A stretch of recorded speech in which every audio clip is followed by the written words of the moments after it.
are new to rum events, I'll give you a little piece of advice. It's a marathon, not a sprint. And these wonderful rums that these producers have for you, they're not shots. They're there to enjoy, right? Learn as much as you can today, have a fantastic time, and it's time for our very first session featuring our wonderful panel. Where did we lose? We lost Paul. We already lost one. Where's Paul? There he comes. Oh, Paul's got to have it. Paul's got to have a shot here. First off, in fact, here he comes. Y'all give him a big hand from Drums and Rum Podcast, Paul. Next up, from I'll make sure I'm getting it right. Sunshine Law, right? From Jane from Sunshine Law. Here, I'll give it up to her.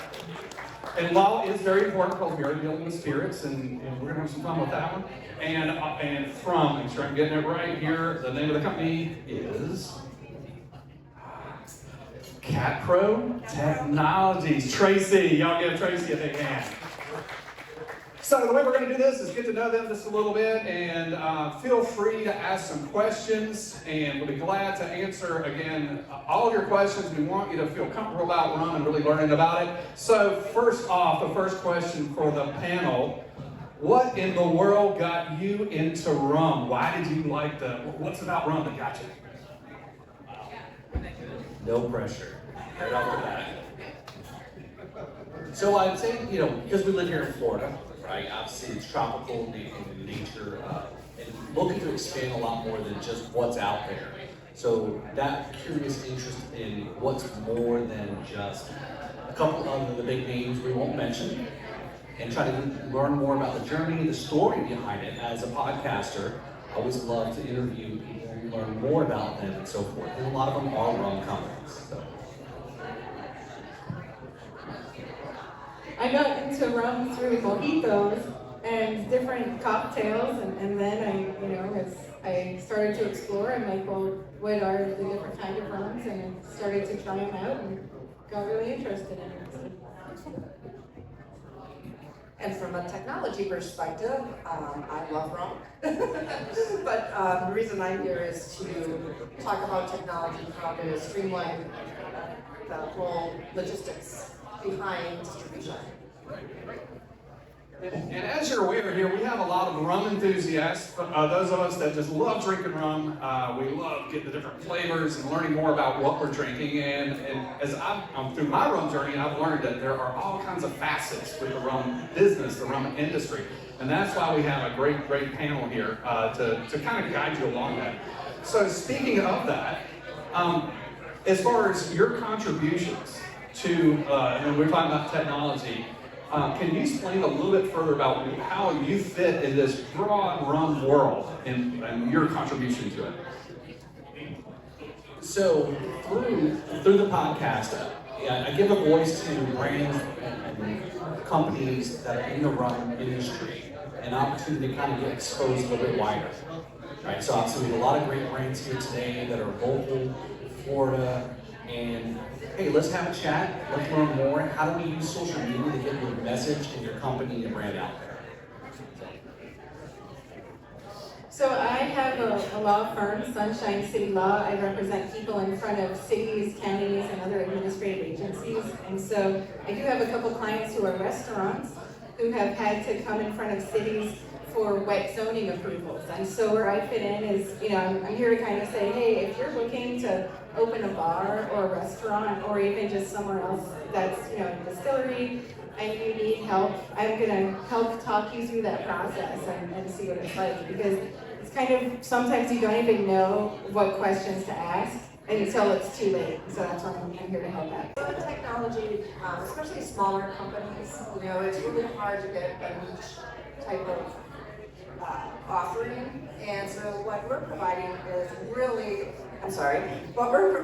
is a specialized niche technology, so we can get out of paper-based spreadsheets, stuff like that for compliance and just identifying exactly where your product is at what stage.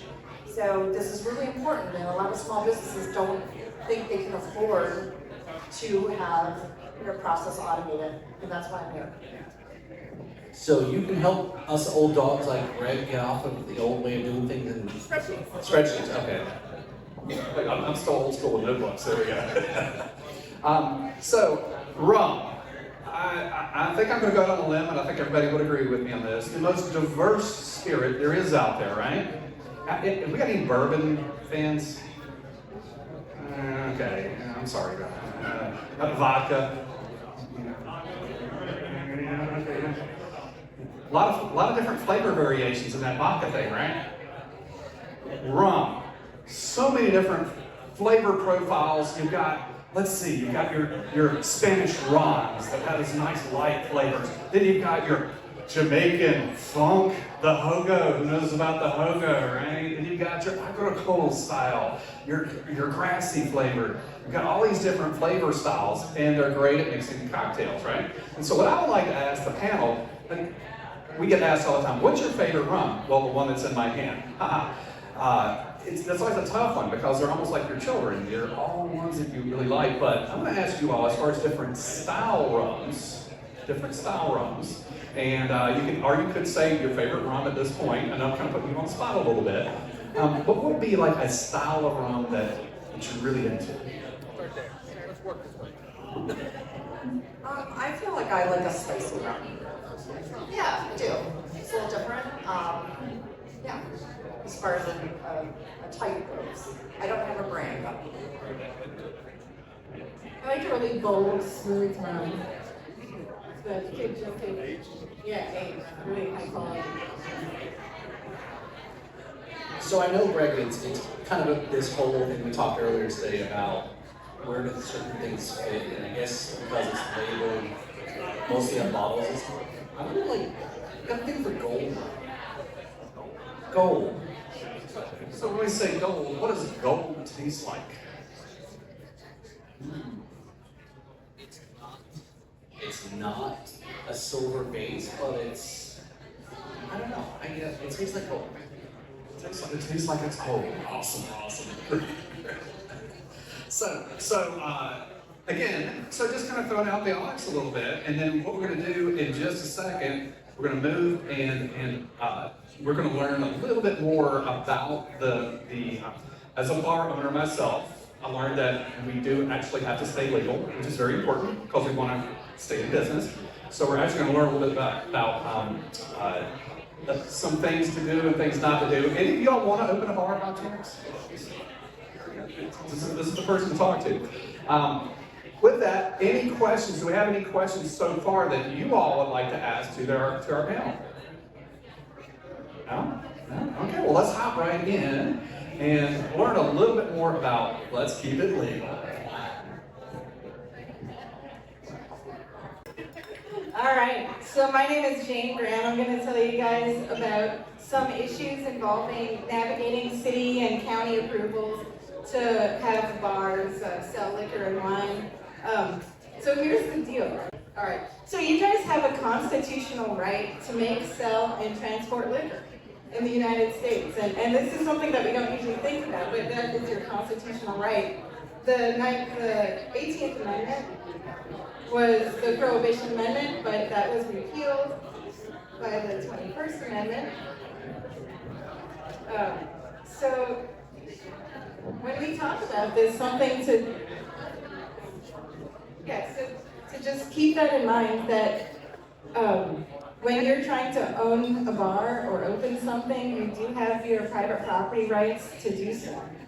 Tampa has an interesting history of kind of flouting the law during Prohibition anyway, actually. These are some pictures. That's a rum runner. There's some picture of moonshine. There was some enforcement, but there wasn't really much at all. It was kind of not taken so seriously. There's articles that talk about Prohibition in Tampa as a miserable failure, which is good because it shows that this is a place that has a long history of being alcohol friendly. So today, when you talk about, okay, what do I want to do to open a bar? Well, the first thing is you've got to do a state liquor license. And so as part of that, you have a bunch of Florida statutes that you need to comply with. But you also have to comply with city and county approvals when it comes to wet zoning, of saying like, is my property in the right place to even open a bar? You have to comply with Department of Revenue and Florida Sanitary Code as well. Just touch quickly on the state liquor license because there are a bunch of different types of licenses that you can get, and so you want to make sure that when you're applying, you actually know what you're applying for. And if you're a vendor, you can even get off-premises storage license. There's a difference of selling beer and wine to actually selling liquor. With liquor licenses, there's a quota, and so you're only allowed one liquor license for a county population of 7,500 people.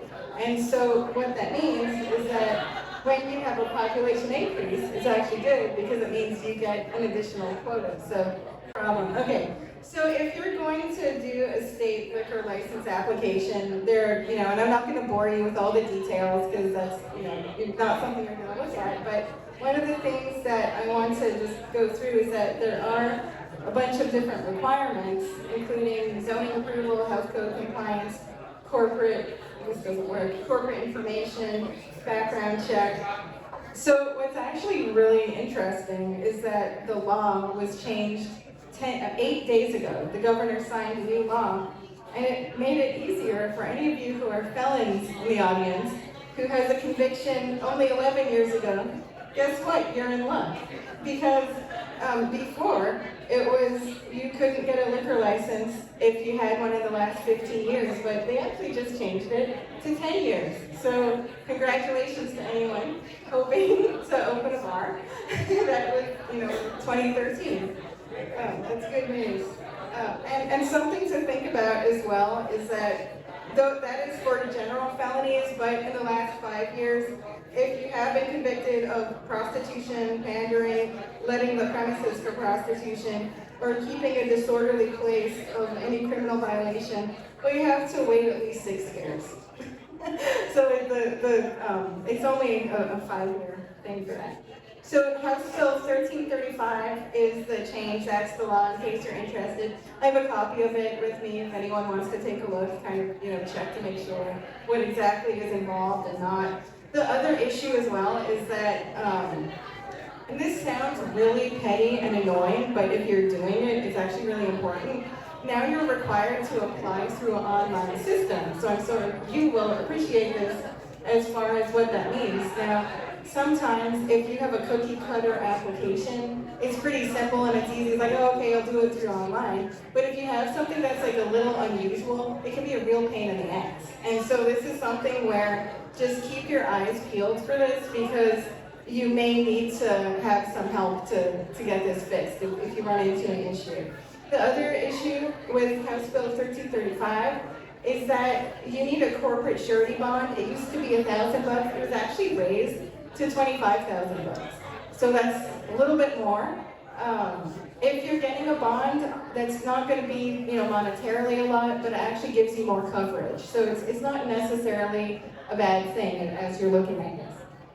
What I really want to talk to you guys about is the city and county zoning approval. And so, as part of this application process, you need to get zoning approval of where you're actually going to put your bar.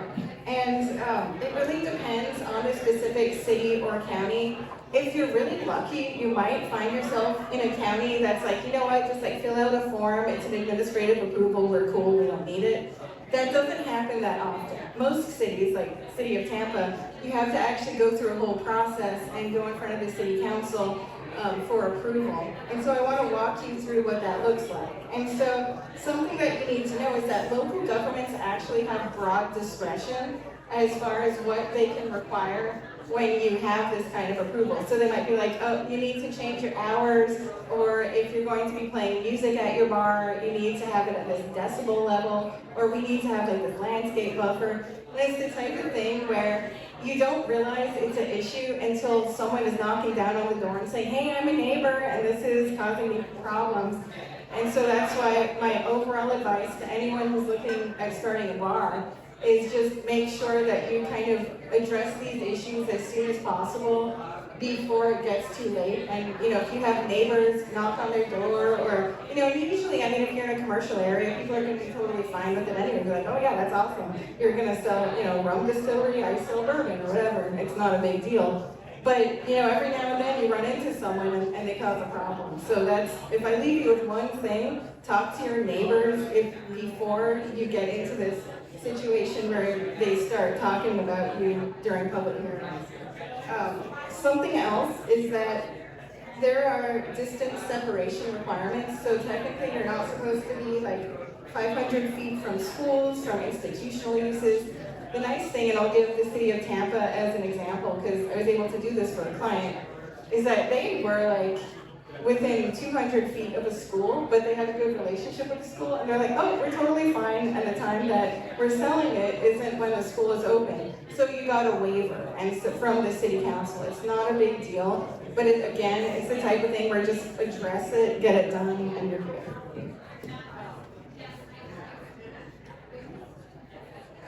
That sped ahead. That sped ahead a lot, actually. But City of Tampa example. I have some of the forms with me. If anyone is actually looking at opening up a bar in the City of Tampa, I can show you what it looks like. It's called a special use to alcoholic beverage sales under 27132. Again, you have to do an electronic application, but like the state rule, through Acela, that can also be a pain in the butt, just as far as for technology, making sure that you're getting everything in. The other thing about this process it's not a big deal, but you really do need to deal with, is public notice, because you're going to have public hearings. It's in front of the city commission, and what that means is you have to put a sign on your property that says, hey, on January 28th, I'm having this city commission hearing, or city council hearings about it at 5:01 p.m. and have to send out letters. And the thing about notice is that if you do it wrong, they can actually pull it from the meeting, which is really annoying because you already are waiting like 5 to 6 months to even get this done. And so if you don't do notice right, then that's an additional delay. So that's why, this is the type of picky, simple thing, but you want to know, just we need to get this perfect so that you don't run into a delay. If you ignore zoning requirements, so what can happen? Well, first of all, it's part of the state liquor license, so you won't get the state liquor license to begin with. But even worse, you could run into city or county code enforcement, which could have, pretty steep penalties if you're not careful. And there could also be civil and criminal penalties for the state as well. If you do get cited with a code violation, and just to back up, if there are any bar owners here, you could get cited for something that's not this. It could be violation of the noise ordinance, or there's debris. Don't panic if you get one of these notices of violation. There's a way to dig yourself out. If there's anyone here that has that issue right now, you guys can come up and ask me afterwards. You have rights under Florida statutes what to do. It's really supposed to be about compliance, and it's not supposed to be about penalties. So even though they might scare you saying oh my God, you have amassed $100,000 of fines, they always have these mitigation things, so you might end up having to pay $2,000, but it really depends on the case. But there are ways to navigate. So code enforcement, just know that it's something that will come up, or could come up, and you want to be extra careful. So, zoning tips, and then I'm going to hand it back to you guys. Number one thing I'd say is find a good team, because as part of the application, you're going to need an architect to do a site plan. And you also, most likely would be in good hands to have a lawyer. You don't necessarily need a lawyer, but you really should have a lawyer for this because of things that might happen. You also need to figure out what type of approval you actually need. And the reason I say this is I had a client who came to me and she's like, yeah, I need to get this full-on liquor license for Hillsborough County. And I did her a City of Tampa one, so she thought it was going to be exactly the same. And then when I talked it through with her, she's like, oh wait, actually, no, I don't need that. I just want to do a wine license. And so we didn't even have to go through the whole process. It was just filling out a piece of paper. And it still took a couple months to do, but it was a lot easier. So make sure that you actually know on the front end what you want to do, so you're not making it harder for yourself than it has to be. Here's a big one, and I said this in the beginning: make nice with your neighbors like ASAP, because they could be your best friends or your worst enemy. And I say that because I am one of the rare attorneys who represents both small businesses and also neighbors who oppose. Now I don't oppose any alcohol issues, but I do oppose neighbors against other types of developments as they come up. And so what I would say is just if you can have that conversation on the front end, it's really important and it makes a huge difference. And also work with the city or county staff. What you're going to find is when you put your application in, they're going to come back to you and be like, we need you to move the garbage can like 2 feet, or we want to change your hours, or something that seems really petty and irritating. Don't lose your cool. I know that sometimes I have clients who are like, oh my God, why are they doing this to me? This is my private property rights. No, they can do that. If it's something that makes sense, that's fine. Just work with them there.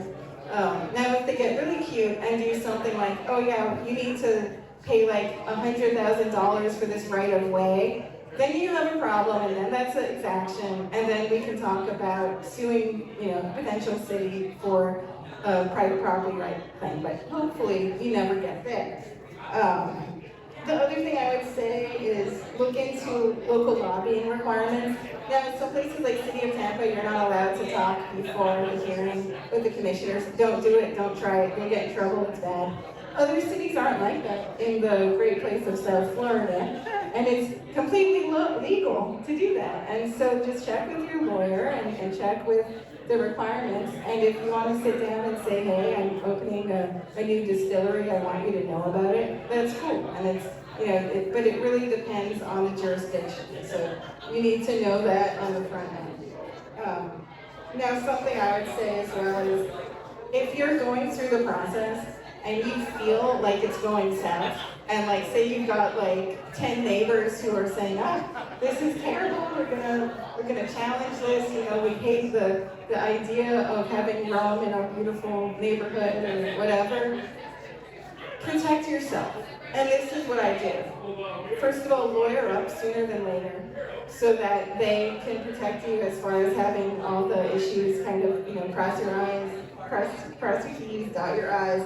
But also you're going to want to have a court reporter at the hearing, so that if you need to appeal it, you can. And so you need to have a transcript.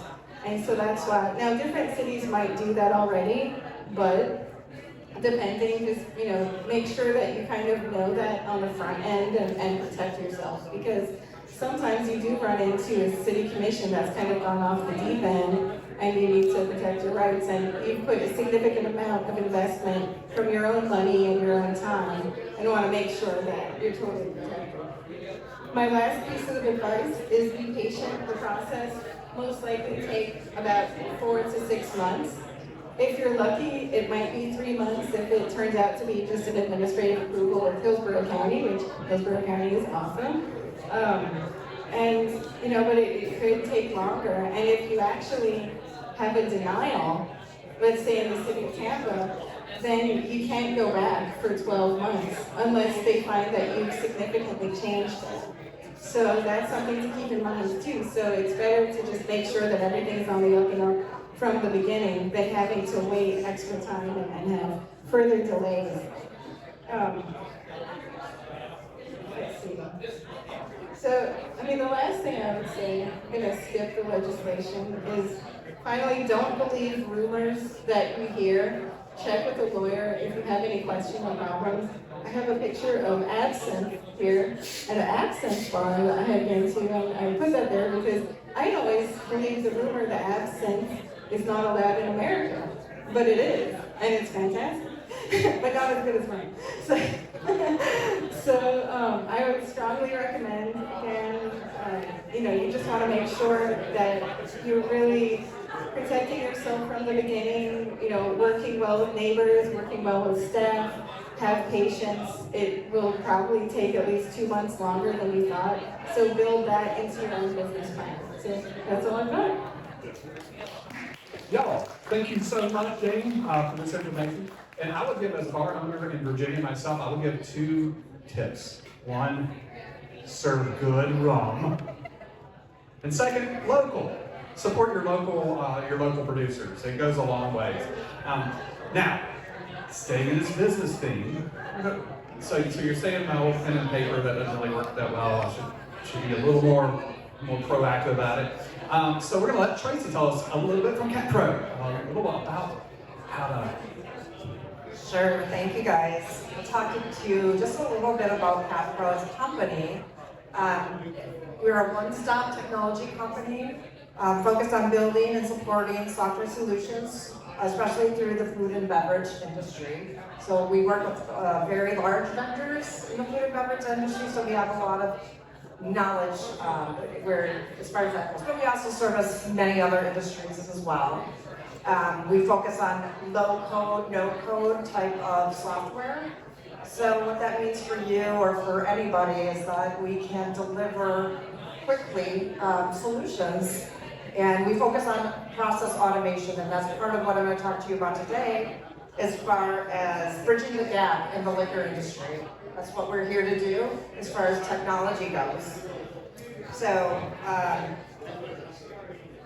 we have partnered with Seven Sky Ventures. Isabella is over here. Isabella is our subject matter expert on the product that we built. And basically it is very specific towards the liquor industry. So what it is basically an app that you can either, a phone app or a website where you can sign up to put your product online and pricing online, so you can have basically your bar can go through the app. They can say, okay, I want your weekly purchases or monthly purchases, say, I want 1 bottle of this, I want 2 cases of that, and submit your order. You can also say, I want it delivered on Wednesday morning, I want you to park in the back, I want you to call the cell phone before I come in. So again, just transparency, communication, all of that is in this one app. Once the order is placed, the bar owner can track where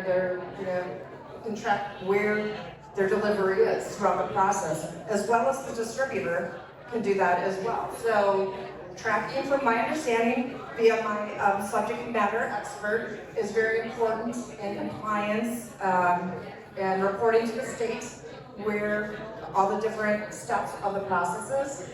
This app does it. It also has dashboards, so you can see if there's any holes and if there's any links in the process that are broken.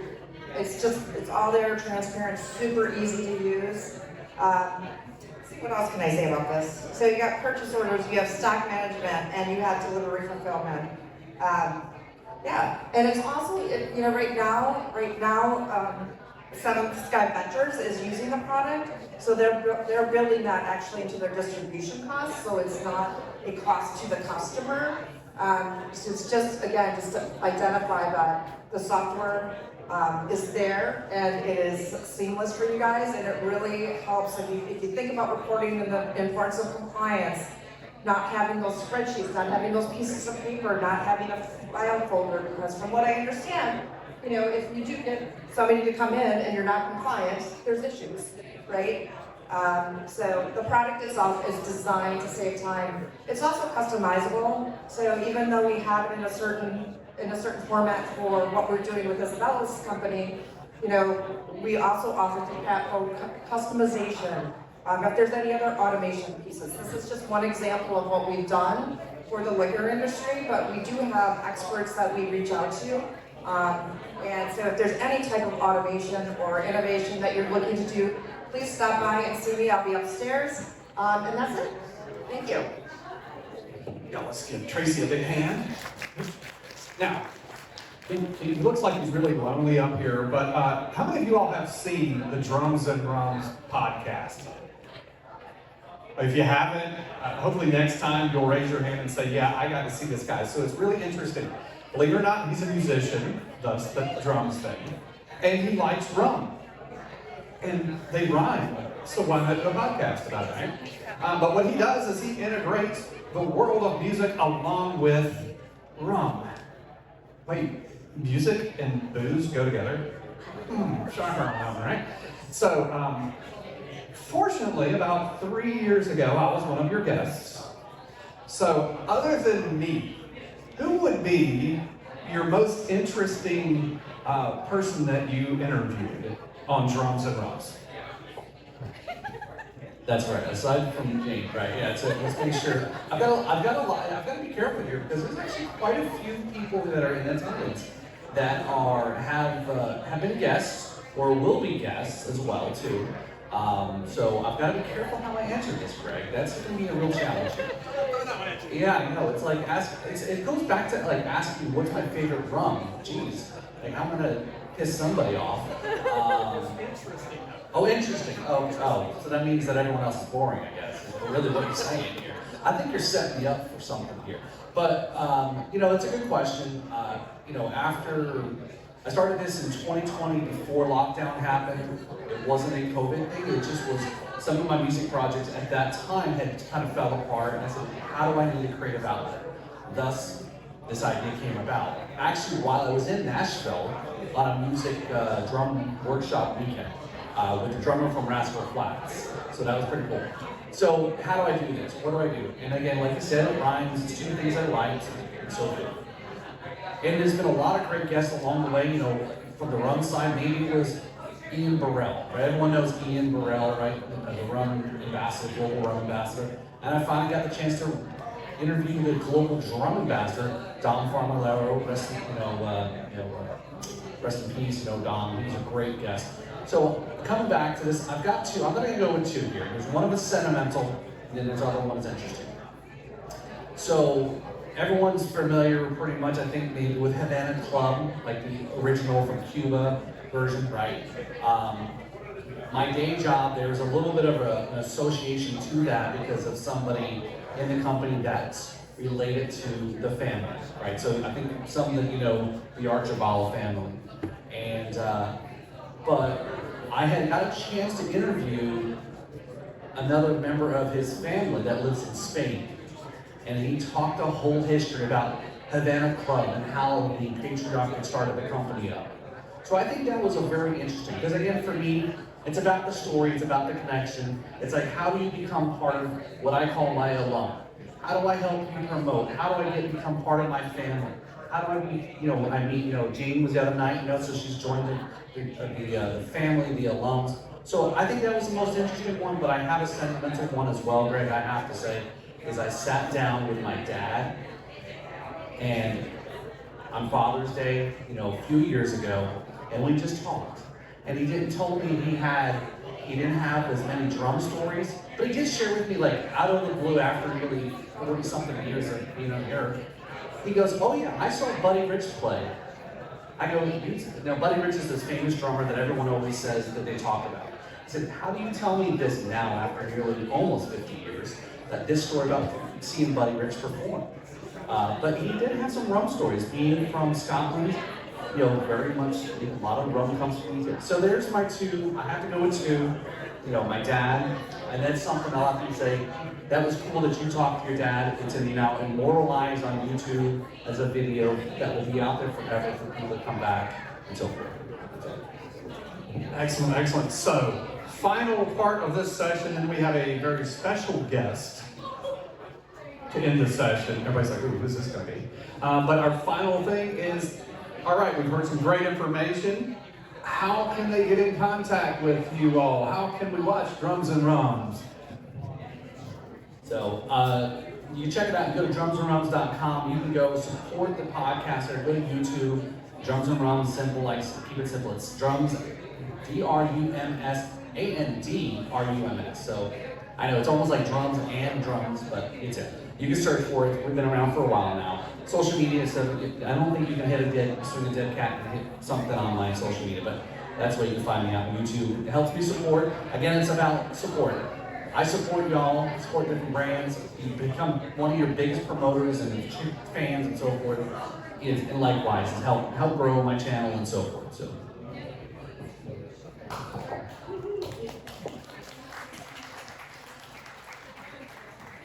You can reach me at sunshinecitylaw.com, or you can call me at 727-291-9526. I'm pretty approachable and happy to talk. Great to be here. And you can contact me or anyone on my team at solutions@catprotect.com. Again, solutions@catprotect.com, or call 1-813-502-0609, and I have brochures up at my station there and has all this information on it. Fantastic. Now, here's for the surprise, our very special guest. She could not make it here today, but our very special guest got a very special message. The mayor. Hey everyone, I'm Mayor Jane Castor, and although I couldn't join you in person today, I am so happy to welcome you all to the inaugural Tampa Bay Rum Experience. Tampa's always been steeped in the swashbuckling spirit of Gasparilla and our legendary Parade of Pirates. But now, thanks to the Tampa Bay Rum Society, we're hoisting our sails into new waters, the world of rum. I hope today's event marks the first year of many fun and exciting Tampa Bay rum experiences in our great city. Drink responsibly and savor every moment. Cheers! If there's any questions, feel free to come ask us. Other than that, make sure to check out all of these rum producers here. Remember, it's a marathon, not a sprint.